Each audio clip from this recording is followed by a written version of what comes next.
Tamil actor विजय की rally में भगदड़ के बाद एक बड़ा हादसा हुआ। तमिलनाडु के करूर में हादसा हुआ। भगदड़ में 39 लोगों की मौत हो गई।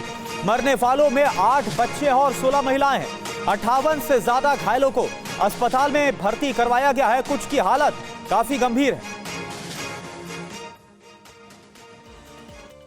अधिकारम कई मारूम उनमें मक्कलाची। तमिलनाडु के करूर की ये तस्वीरें हैं, जहां तमिलनाडु वेत्री कशगम यानी टीवीके के प्रमुख और अभिनेता विजय के प्रचार अभियान में बड़ी संख्या में लोग पहुंचे थे। थैंक यू नंबा। सड़क की स्थिति देखिए, जन सैलाब होने की चेतावनी दे रहा था। बड़ी संख्या में पुलिस भी तैनात थी, लेकिन लोगों की भीड़ के आगे सब धरी की धरी रह गई। போலீஸோட கைகள்லாம் கட்டப்பட்டிருக்குன்னு நினைக்கிறேன்।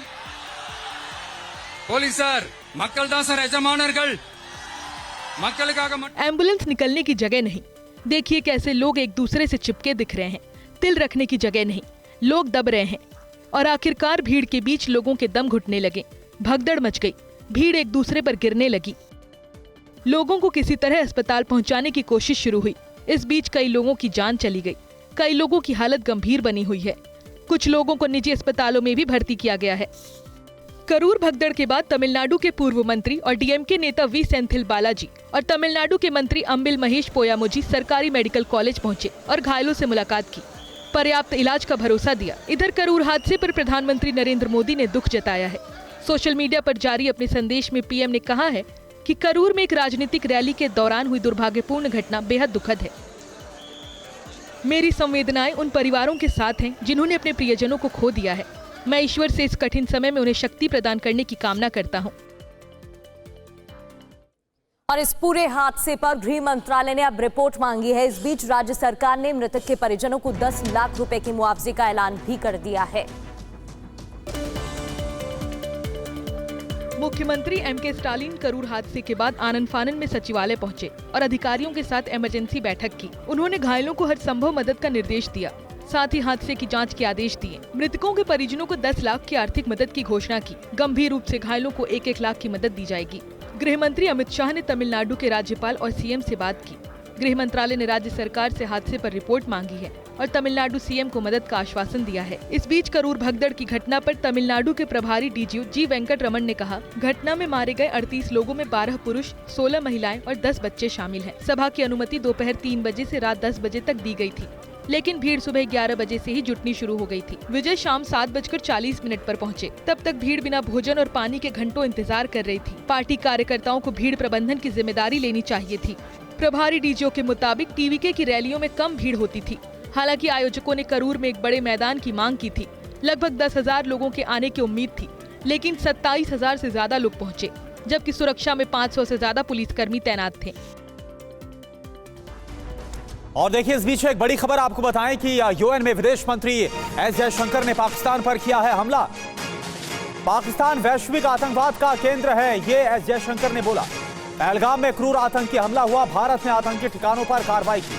आतंकवाद को आर्थिक मदद बंद करनी चाहिए, पाकिस्तान पर यह हमला बोला है। बढ़ते आगे, पाकिस्तान ऑक्यूपाइड कश्मीर के कोटली में पाकिस्तानी सेना ने निहत्थे बेगुनाह लोगों पर गोलियां बरसाई, जिसमें 20 लोग मारे गए। रिपोर्ट देखिए।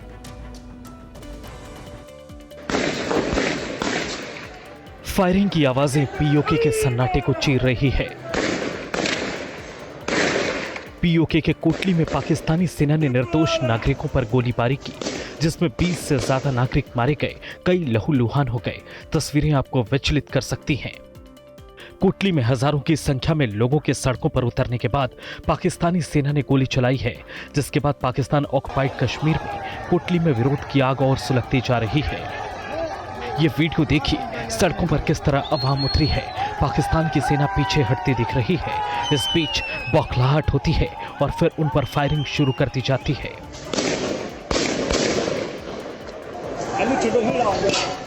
पाकिस्तान ऑक्युपाइड कश्मीर के कोटली में अब भी विरोध प्रदर्शन जारी है। दरअसल लोग इलाके में 6 साल की बच्ची की बेरहमी से हत्या के बाद इंसाफ की मांग कर रहे हैं, लेकिन इंसाफ देने के बदले पाकिस्तानी सेना उन पर गोलियां बरसा रही है।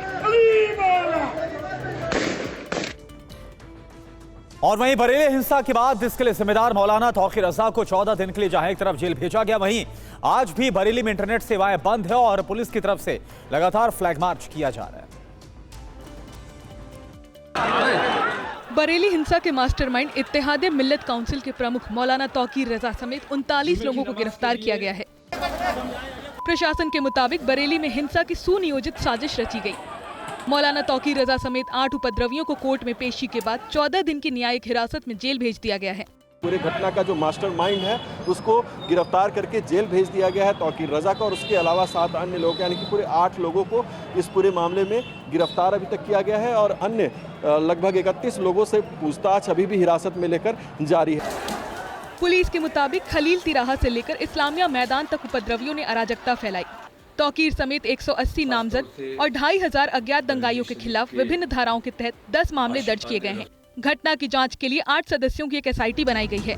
तौकीर रजा की भूमिका सामने आई है और तौकीर रजा के IMC संगठन के कुछ लोगों की भी संलिप्तता इसमें आई है, जिनकी जांच की गई है। FIR में भी कुछ लोग नियुक्त हैं जो कि वर्तमान में फरार हैं। सभी के खिलाफ कार्रवाई सुनिश्चित की जाएगी। जितने भी लोग हैं, क्योंकि हमारी ये इंक्वायरी भी चल रही है और जो ऊपर से आदेश मिले हैं उसका हम लोग 100% पालन सुनिश्चित कराएंगे और जिनका जो मुख्य साजिशकर्ता उसके अलावा जो अन्य लोग इसमें जिनका इन्वॉल्वमेंट है उनके खिलाफ भी कठोर कार्रवाई करेंगे और हर प्रकार की कार्रवाई की जाएगी।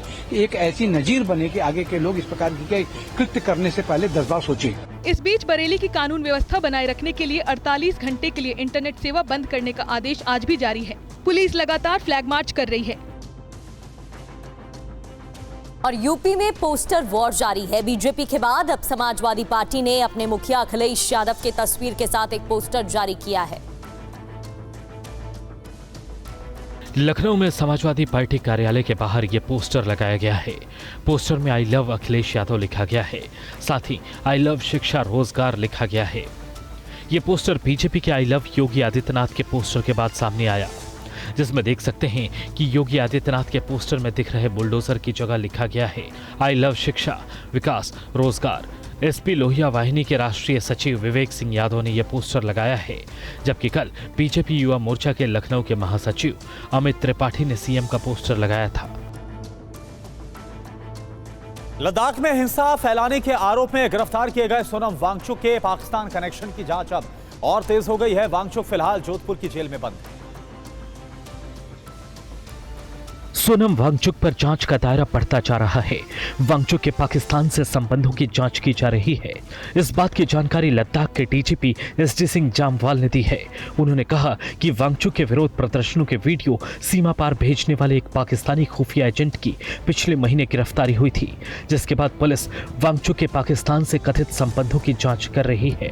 उनसे इंस्टिगेशन वाली उन्होंने बातें की हैं, अरब स्प्रिंग की बात की है, जहाँ नेपाल या बांग्लादेश या श्रीलंका की जो इंस्टिगेट करने के लिए उनका एक अपना एजेंडा है। पाकिस्तान PIO भी पकड़ा था जो इनके साथ उनकी रिपोर्टिंग करके अक्रॉस भेज रहा था, उसके भी एक हमारे पास रिकॉर्ड है। हमारे पास इनकी जो विजिट्स हैं, जैसे पाकिस्तान में डॉन की इवेंट इन्होंने वहाँ पे जाके किया। वांगचुक के विदेशी लेन देन की CBI जाँच कर रही है। यहाँ पे जो 2 बॉडीज हैं, अपेक्स बॉडी ले और KDA करगिल, उनका सेंट्रल गवर्नमेंट के साथ एक लंबा टॉक्स का सिलसिला चल रहा है। वो काफ़ी दिनों से सिलसिला चल रहा है। उसमें डिफरेंट सेटअप है, हाई पावर कमेटी है जिसमें डिसीजन लिए जाते हैं। वांगचुक को 24 सितंबर को हुई हिंसा का जिम्मेदार बताया जा रहा है। हिंसा में 4 लोगों की मौत हो गई थी और करीब 90 लोग घायल हुए थे।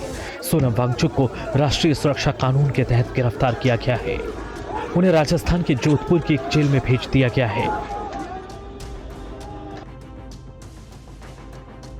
और अब बात करेंगे बिहार की। बिहार में विधानसभा चुनाव की घोषणा होने से पहले केंद्रीय गृह मंत्री अमित शाह ने उत्तर बिहार में बीजेपी कार्यकर्ताओं को लगातार दूसरे दिन उनसे बातचीत की है, जीत का मंत्र दिया और बीजेपी नेताओं ने कहा है कि पूरा सीमांचल विकास के लिए वोट देगा। विधानसभा चुनाव की घोषणा में कुछ दिन बाकी रह गए हैं। इससे पहले 2 दिनों के दौरे पर बिहार में गृह मंत्री अमित शाह ने बीजेपी कार्यकर्ताओं और नेताओं में जोश भरा। दौरे के अंतिम दिन समस्तीपुर और अररिया जिले में गृह मंत्री ने बैठकें की। अररिया में अमित शाह ने एक जनसभा को भी संबोधित किया और पिछली सरकारों पर वार किए। और कांग्रेस ने 12 लाख करोड़ के घपले, घोटाले, भ्रष्टाचार कर देश को लूटने का काम किया। आरजेडी नेता तेजस्वी यादव ने पलटवार किया है। अति पिछड़ा समाज को एनडीए के लोगों ने केवल वोट बैंक समझ रखा है, लेकिन अति पिछड़ा समाज जो है वोट बैंक नहीं है बल्कि पावर बैंक है। केंद्रीय मंत्री और बिहार प्रभारी धर्मेंद्र प्रधान ने कहा कि लोग एक बार फिर एनडीए को सेवा देने का अवसर देने वाले हैं। एनडीए यहाँ बहुत मजबूत स्थिति में है। एनडीए फिर एक बार यहाँ सेवा की अवसर हमको लोगों ने देने वाले हैं। और वहीं महाराष्ट्र की बात करें तो मुंबई समेत महाराष्ट्र के कई इलाकों में आज से लेकर अगले 3 दिन तक बारिश का अलर्ट जारी किया गया। इसके अलावा यह भी अलर्ट जारी किया गया है कि समंदर में हाई टाइड भी आ सकता है। देखिए मुंबई के माटुंगा किंग सर्कल की ये तस्वीरें हैं, जहां देर रात से भारी बारिश हो रही है। सड़क पर जल जमाव की स्थिति बन गई है। मुंबई के ईस्टर्न सबर्ब्स, वेस्टर्न सबर्ब्स और शहर के अलावा वसई, विरार, मीरा भाईंदर, पालघर, नवी मुंबई, ठाणे शहर और ग्रामीण इलाकों में भी बरसात रुक रुक कर जारी है। इस बीच ये तस्वीर भी सामने आई जब अंधेरी भाईंदर के एसी लोकल ट्रेन की छत से पानी टपकने की तस्वीर सामने आई। मछुआरों को अगले 4-5 दिनों के लिए विशेष सतर्कता बरतने को कहा गया है। समुद्री तटों पर हाई टाइड की चेतावनी जारी की गई है। जलगांव की ये तस्वीरें हैं, जहां भारी बारिश के बाद नदियां उफान पर हैं। आवागमन के सारे रास्ते बंद हो गए हैं। निचले इलाके पानी में डूबे हैं। इस बुजुर्ग को देखिए, अपने घर को छोड़कर जाने को तैयार नहीं है। जलगांव के बाढ़ प्रभावित क्षेत्रों के दौरे के बाद मुख्यमंत्री देवेंद्र फडणवीस ने किसानों को बड़ा राहत पैकेज देने का आश्वासन दिया है। अब तक 2300 करोड़ रुपए की सहायता जारी की जा चुकी है। इधर पालघर में बारिश का रेड अलर्ट जारी किया गया है। एनडीआरएफ और एसडीआरएफ की टीमों को भी अलर्ट पर रखा गया है।